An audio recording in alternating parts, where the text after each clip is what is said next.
My name is Jessica Nabruzzi, and I'm the Executive Director of the Office of Strategic Partnerships.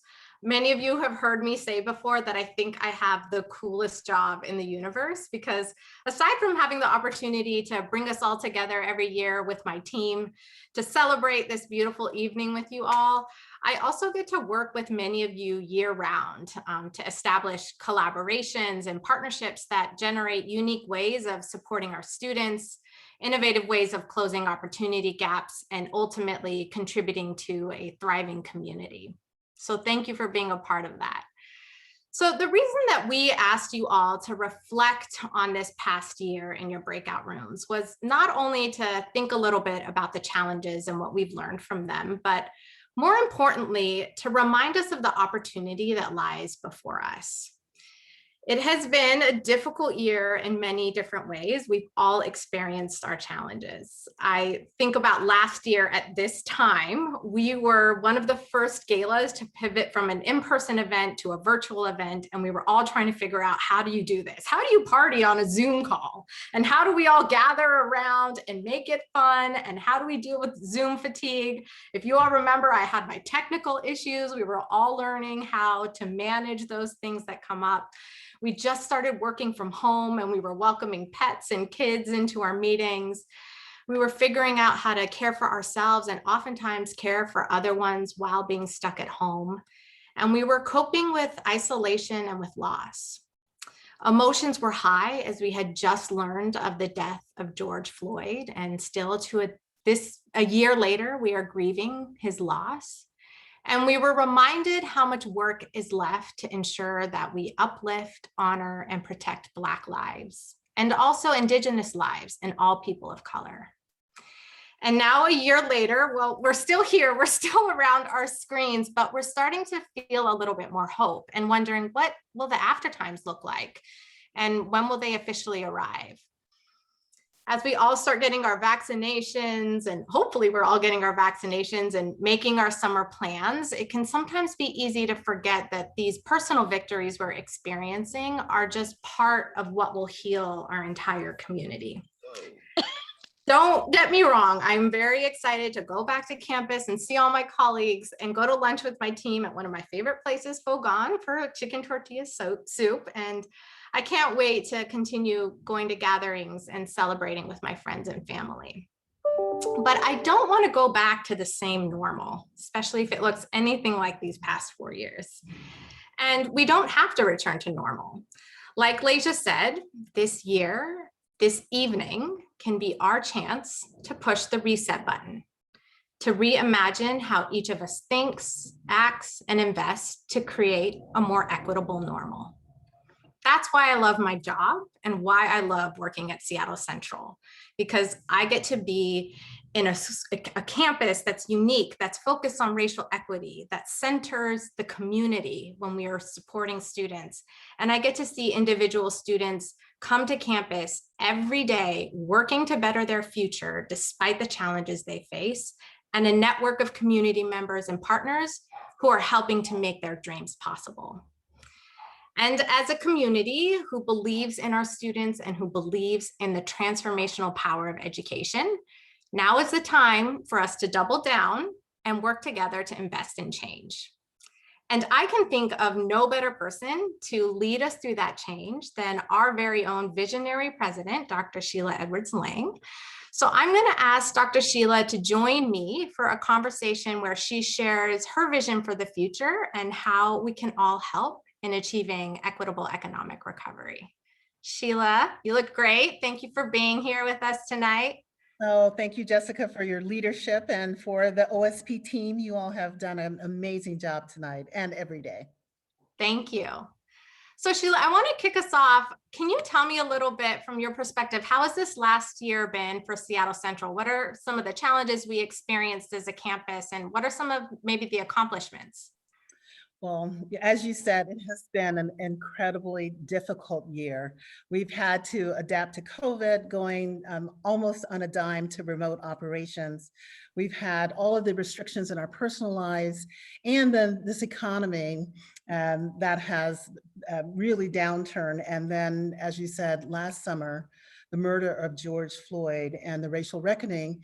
And all of that was happening right next to our campus. So a lot of really difficult things this year, but I do have to say that it has also been a great year for achievements. So our community, and that's all of you on this call, came together in a hurry to adapt to this remote learning, to our new hours, to our difficult duties and new ways of doing everything. And I do mean everything, from tutoring to registering to paying. But our community came together to serve our students and our community. Our Guided Pathways team did just an outstanding job making it easier for our students to complete. The Equity Can't Wait campaign launched in March, and our foundation did just an outstanding job of raising money for COVID support for our students and bringing critical resources to the campus. And then Seattle Promise, which is one of my favorites. We have been able to expand Seattle Promise for Seattle high school graduates, and that has just been a great success. We developed new programs like our technical theater and social justice emphasis. And I just have to thank the Intimon team, who I know they're here, and we launched that, and that is just going to be so wonderful for our community and for theater as we know it. We strengthened partnerships, and those partnerships resulted in more equipment for our students, scholarship, emergency aid, and opportunities for our students to just have real life experiences. Yeah, I have to say, working with the Intimon team is so much fun. Yeah, we're doing a really cool partnership, but we have a great time. And I know that they're in the house tonight. So thank you for being with us. And all of our partners just do such an incredible job helping us expand opportunities for students. So can you tell us a little bit more about that, Sheila? How have you seen more specifically some of our partners contribute to our work and our ability to kind of move past some of those challenges? Well, you know, our partnerships are so important under normal circumstances, but they became even more important as we were dealing with this pandemic. So internships, career guidance, and mentorship. So we've had partners like Omnidian, Symetra, Kaiser, Point B, and Deloitte step up to provide those opportunities for our students, some of them in remote ways. We did our mentoring program remotely this year, and I know that all of those teams helped do that. We had community partners like Northwest Education Access, College Possible Washington, Treehouse, Europe, and the Urban League, all which provided those needed wraparound services for our students. We had community partners help us with mental health. We know throughout this pandemic, mental health has been a real challenge for everyone. And as we come back, we're really concerned about our students and our staff. And so our partnership with the National Alliance on Mental Health Awareness has been so critical for us. And then as we have seen the immigration issue in our country unfold, the partnership that we have with One America has just been really helpful to us in providing support to our students, but also doing outreach in our community. And then Pew Capital, I have to give a special shout out to Pew Capital and all of the other volunteers who read our scholarships. I was popping around to the different breakout rooms, and someone asked me the question about, do we have more folks applying for scholarships? And I said, yes. This year, we have more money thanks to the Equity Can't Wait campaign and to the generous support of our donors, but we also have greater needs. So we have more students applying this year than ever before because we've seen so many of our students lose their jobs and be so uncertain economically. We've had partners like WSECU, thank you for being our lead sponsor, and the Boeing Employee Credit Union as well. They've made significant investments in our Equity Can't Wait campaign, but they continue to sponsor events like our mentoring program and like this one that make it possible for our students to network with professionals in local industry and business. So that has just been so great. And then we have a new partnership with Slalom. And that has just been incredible. We launched it in January. It's a new model to provide support to African American and Black males, and it has been wildly successful. Those students have higher retention rates than our normal students, and we're really looking forward to continuing that partnership with Slalom to support Black and African American men in our community. So those are just a few of the things that we've done. I could go on, but I know that. And I am I'm so impressed. I mean, it's my job to know about all of these partnerships, But the fact that you're running our entire college and still tracking all the great work we're doing externally is so impressive. And thank you for your leadership too, Dr. Sheila, and helping us bring these partnerships to the table and grow them. Something that's always inspired me about you is that you believe in the community and in the community's investment in supporting students, and that we can't do it alone. So thank you. So it sounds a little bit like you do have a little bit of that hope and optimism that we were talking about earlier. Can you tell me where else you've seen some of that light? I'm gonna interrupt and say that is why Dr. Sheila is the CEO of 2020 for the state of Washington. Yo. All right. Thank you, Dr. Valerie, for that. I love it. You know, I wouldn't be here if I just didn't have this eternal optimism about the power of education.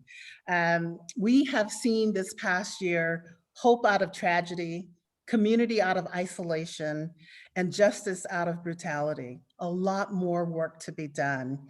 But we also have reached a moment of clarity this year. And as you said, Jessica, we cannot go back to our old normal, because the way things were before March of 2020, they were not good. It wasn't good for a major portion of our students who face prejudice and discrimination daily. That normal was where too many of our students were left behind, where the bulk of our BIPOC community lived on the other side of the opportunity gap here in Seattle, where we have just this economy that is the envy of the world, and yet we have our community being left behind. It also was a normal where housing, healthcare, and good jobs really depended on the color of your skin, your gender, or the zip code where you grew up. We can't go back to that normal, not with a good conscience or with a clean heart. And we can't keep making the mistakes of the past that push our Black and brown families to the margin. So now is the time to create a new normal that is more equitable, just, and fair. And now is the time we actually have an opportunity to get it right, because we have people paying attention to what is happening in our communities. Yes, I'm fired up. I'm ready. So what can the community do? What can everyone do who's with us tonight? How can they help? Well, first of all, everyone needs to know that this economic downturn is unlike any that we've ever seen before. The population right now that is most likely to apply for unemployment is between 18 and 24. They don't have the credentials, and they're mostly folks of color. And so as we think about our students, that's the students that we serve. So I want us all to come together to increase support for our students, because we can't do this alone in our vacuum. And when I say support our students, that means support our community, because these are our community members, these are our neighbors, and when they are strengthened, we are all better off for it. So we have to center racial equity when we are doing this. You all know, some of you have heard me say, you know, I lead with racial equity. The others are dimensions of diversity are important, but when you put race and you layer on the other things, the outcomes are always more negative. So we look at race, we lead with race, and then we look at the intersectionality of our community and our students. So I lead with racial equity. We're leading with it at the campus, and we think that's what's going to make a difference as we begin to move towards this more equitable economic recovery. That's what it's going to take. Yes. And when you say lead with racial equity, I think we toss that around a lot of the time. What does that actually mean in action? How do we do that when we're implementing it? Well, it means we can't treat everybody the same. And I know that there's folks who believe we should just treat everyone the same. But what we need to do is give every student what they need to be successful. And that is not the same for everyone. Our BIPOC students, our first generation students, they require more support to meet their needs due to the circumstances and the disproportionate impact of this economic recovery, of this economic downturn on them and their families. And I think it's up to all of us to ensure that we can provide students with the financial resources, mentoring, support, and connections that they need to reach their goals. And in turn, they will then contribute to rebuilding our economy. Unapologetic about it. I like it, Dr. Sheila. Thank you. Always. Thank you for sharing with us. I'm going to wrap us up. I wish we had more time. If you could just share some final words on what your vision is for the future. Well, Dr. Hunt, Dr. Valerie, you know, I have this vision of this beloved community. And in this beloved community, we are all working and looking out for each other. Our city was founded out of optimism about its future. Our college was founded out of the belief that education is a community effort. And Seattle Central College has been and will always be an engine of change and opportunity that helps propel everyone in our community forward. I think as we go forward, thinking about an equitable economic recovery, the college has an even bigger role to play in this. And I believe that there's something better ahead. And I know that everyone here on this call can help us get there. So together, let's hit that reset button and let's get it right this time. Thank you, Dr. Sheila. Thanks again for sharing your vision and leading all of us in the community. We all look up to you. I know I do. And we're really, I'll speak for myself, very inspired to keep doing the work and to help push that reset button and create that change. Thanks for sharing.